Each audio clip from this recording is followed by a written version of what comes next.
आंध्र प्रदेश के तिरुपति मंदिर के प्रसाद में पशुओं की चर्बी की मिलावट का विवाद तूल पकड़ता जा रहा है। लगातार लोग इस बात को लेकर अपनी आवाज बुलंद कर रहे हैं। हिंदू की आस्था के साथ खिलवाड़ की जा रही है। वहीं यूपी के पूर्व मुख्यमंत्री सपा के राष्ट्रीय अध्यक्ष अखिलेश यादव के मठाधीश वाले बयान ने यूपी की राजनीति में माहौल गर्म कर दिया है, जिस पर राज्यसभा सांसद और उत्तर प्रदेश के पूर्व उप मुख्यमंत्री दिनेश शर्मा ने अपनी प्रतिक्रिया दी है। तो उन्होंने क्या कुछ कहा है और कैसे राजनीति पारा हाई हो चुकी है, बताएंगे आपको इस स्पेशल स्टोरी में। नमस्कार, आप देख रहे हैं कैपिटल टीवी उत्तर प्रदेश। मैं हूं आपके साथ पल्लवी सिंह।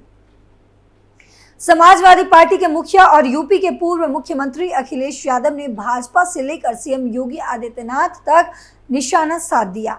मठाधीश और माफिया को लेकर दिए गए बयान पर फिर से अपनी बात रखते हुए योगी ने कहा कि मुख्यमंत्री मठाधीश शब्द को अगर दूसरे तरह से लेते हैं तो मैं कहूंगा कि वो मठाधीश मुख्यमंत्री हैं। मैंने किसी धर्माचार्य या महंत को कुछ नहीं कहा। दरअसल अखिलेश यादव द्वारा योगी आदित्यनाथ के लिए मठाधीश और माफिया में कोई फर्क नहीं होता वाली टिप्पणी की गई थी। इस टिप्पणी से पूरे देश के साधु संतों में आक्रोश है। अयोध्या से लेकर हरिद्वार तक संत समाज प्रदर्शन के लिए सड़कों पर उतर आए हैं। यानी कि बातों की लात अखिलेश यादव को संतों के द्वारा पड़ चुकी है। अब आपको आगे बताऊंगी कि कैसे। स्वामी रूपेंद्र प्रकाश बोले, संतों से माफी मांगे अखिलेश।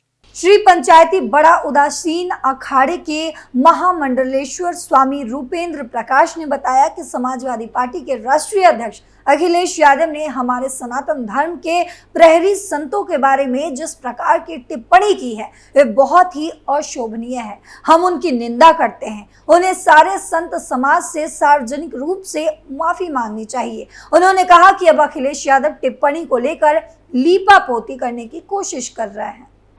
योगी आदित्यनाथ का अपमान बर्दाश्त नहीं करेगा संत समाज। महामंडलेश्वर रूपेंद्र प्रकाश ने बताया कि अगर उन्होंने ये टिप्पणी योगी आदित्यनाथ पर की है तो वे संत समाज का अपमान है, क्योंकि योगी आदित्यनाथ गोरखपुर मठ के महंत हैं और राजनेता बाद में हैं। उन्होंने कहा कि संत समाज गोरखपुर मठ के महंत योगी आदित्यनाथ का अपमान बर्दाश्त नहीं करेगी। वहीं जूना अखाड़ा के महामंडलेश्वर स्वामी प्रबोधानंद गिरी ने भी नाराजगी जाहिर की है। संत की तुलना माफियाओं से करना उचित नहीं। सपा के राष्ट्रीय अध्यक्ष और यूपी के पूर्व सीएम अखिलेश यादव के मठाधीश वाले बयान पर बीजेपी नेता दिनेश शर्मा ने कहा, अब उनको पता चल गया है कि अगर उत्तर प्रदेश का संत हाथ में माला लिया है तो वो परशुराम की प्रवृत्ति का भी हो सकता है। संत का क्रोध और श्राप बहुत मायने रखता है। संत की तुलना माफियाओं से करना उचित नहीं है। संवैधानिक पद पर बैठे व्यक्तियों को शब्दों पर संयम रखना चाहिए। सपा अध्यक्ष द्वारा यूपी में एनकाउंटर पर सवाल उठाए जाने पर भाजपा नेता ने तंज कसते हुए कहा कि जब अपने कष्ट होते हैं तो लोगों को पीड़ा होती है। उनके शासन में अपराध एक उद्योग बन गया था, लेकिन अब अपराधी उत्तर प्रदेश छोड़ रहे हैं या फिर दंडित हो रहे हैं। कष्ट उसी को हो रहा है जिन्होंने माफियाओं का संरक्षण किया है। मठाधीशों और माफियाओं में कोई अंतर नहीं है। समाजवादी पार्टी के राष्ट्रीय अध्यक्ष अखिलेश यादव ने कहा था कि आज मठाधीशों और माफियाओं में कोई अंतर नहीं है। इसके बाद उन्होंने कहा कि हम साधु संतों पर कोई टिप्पणी नहीं कर रहे हैं, यानी कि वो लगातार लीपापोती करते नजर आए। लेकिन मुख्यमंत्री योगी तो खुद एक मठाधीश है। इस पर उत्तर प्रदेश की भाजपा कैबिनेट के मंत्री योगेंद्र उपाध्याय ने कहा कि मठों ने इस देश को दिशा दी है। मठों ने इस देश को एक सूत्र में पिरोया है। शंकराचार्य ने कश्मीर से कन्याकुमारी तक और कामाख्या से कटक तक पूरे हिंदुस्तान को एक किया था। भाजपा नेता ने कंज कसते हुए कहा कि अखिलेश यादव को पहले अपना ज्ञान ठीक कर लेना चाहिए। मठ इस देश की एकता, एकात्मता और शांति चेतना के प्रतीक है। वहाँ कोई माफिया नहीं पलते हैं। लड्डुओं में मिलावट को लेकर हुआ विवाद। आपको बता दें कि गुरुवार को आंध्र प्रदेश के तिरुपति मंदिर के लड्डुओं में मिलावट पर बड़ा खुलासा हुआ था। प्रसाद में फिश ऑयल और जानवरों की चर्बी मिलने की पुष्टि भी हुई। राष्ट्रीय डेयरी विकास बोर्ड के तहत centre of analysis and learning in live stock and food lab की एक रिपोर्ट में इसका खुलासा हुआ। इस मामले में दिनेश शर्मा ने कहा कि पवित्र भावना से उनका ये एक सुझाव है। वो देख रहे हैं कि चारों तरफ से सनातन पर आघात हो रहा है, तो ऐसी स्थिति में सनातन परंपरा और संस्कृति को आरक्षण देना चाहिए और सरकार का एक ये नैतिक दायित्व है। तिरुपति बालाजी मंदिर में प्रसाद प्रकरण को लेकर उन्होंने दुख व्यक्त करते हुए कहा कि ये श्रद्धा के साथ खिलवाड़ है। जांच के बाद अन्य तथ्य सामने आएंगे और दोषियों के प्रति कठोर कार्रवाई होनी चाहिए। सनातन धर्म रक्षण बोर्ड का गठन होना चाहिए। इस मामले पर आंध्र प्रदेश के उप मुख्यमंत्री पवन कल्याण ने भी कहा कि राष्ट्रीय स्तर पर सनातन धर्म रक्षण बोर्ड का गठन होना चाहिए। भाजपा नेता ने इसका समर्थन करते हुए कहा, सनातन तो सनातन है, इसको कोई समाप्त नहीं कर सकता, लेकिन अगर इस पर आक्रमण करने वालों को रोकने के लिए किसी बोर्ड का गठन हो जाए तो स्वागत योग्य होगा। मेरी और उनकी तस्वीर देख लो। सपा अध्यक्ष ने कहा, जो क्रोध करेगा वो योगी नहीं हो सकता, इसीलिए मठाधीश मुख्यमंत्री हैं। अखिलेश ने कहा कि मेरी तस्वीर देख लो और उनकी तस्वीर देख लो, फिर माफिया कौन लगेगा। उत्तर प्रदेश सरकार को सबसे पहले टॉप 10 माफियाओं की सूची जारी करनी चाहिए और बताना चाहिए कि वो किस दल में हैं। ये पहले मुख्यमंत्री हैं जिन्होंने खुद के मुकदमे वापस लिए हैं।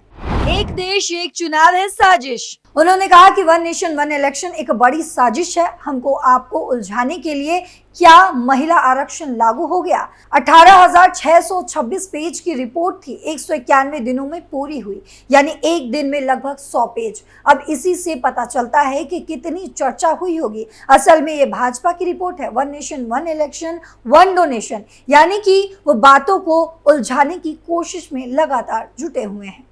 एसटीएफ को बहराइच भेजना चाहिए। एसटीएफ पर निशाना साधते हुए अखिलेश यादव ने कहा कि सरकार अगर आदमखोर भेड़ियों को नहीं ढूंढ पा रही है तो ठोको नीति के तहत एसटीएफ को भी इसमें लगाना चाहिए। एसटीएफ पर अगर इतना ही भरोसा है तो बहराइच भेजिए। एसटीएफ में सबसे ज्यादा जौनपुर के लोगों की पोस्टिंग हो रही है। ऐसा क्यों हो रहा है? उन्होंने कहा कि बीजेपी इतना बुरा हारेगी कि आप कल्पना भी नहीं कर सकते। लोग चुनाव का इंतजार कर रहे हैं, इसीलिए बीजेपी पहले अपना भस्मासुर ढूंढे। अपने हरियाणा और महाराष्ट्र सब हारेंगे।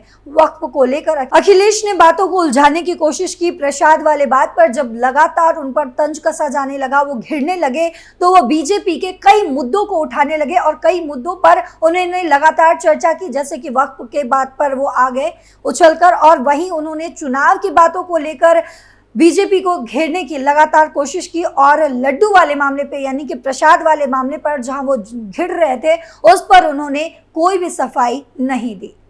धर्म गुरुओं मौलानाओं पर कभी टिप्पणी क्यों नहीं करते हैं अखिलेश?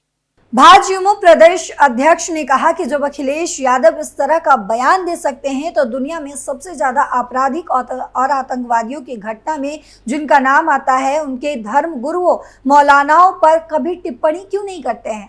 उन्होंने कहा कि अगर उनके धर्म गुरुओं के खिलाफ बोलेंगे तो उस धर्म के लोग इनकी हैसियत बता देंगे। प्रांशु दत्त ने कहा है कि आज योगी सरकार में अपराधियों के खिलाफ कार्रवाई हो रही है, उसको लेकर अखिलेश यादव बिलबिला रहे हैं। ऐसे में ये साफ हो गया है कि प्रदेश में संगठित अपराध के पीछे कई सफेद पोशों का हाथ है। इसके साथ ही प्रांशु ने आगे कहा कि एक पूर्व मुख्यमंत्री कह रहे हैं कि गूगल करके देख लो। हम कहना चाहते हैं कि गूगल पर टोटी चोर लिख कर देख लो, उसके आगे जो नाम लिख कर आएगा उस पर क्या आपकी सहमति जता पाएंगे।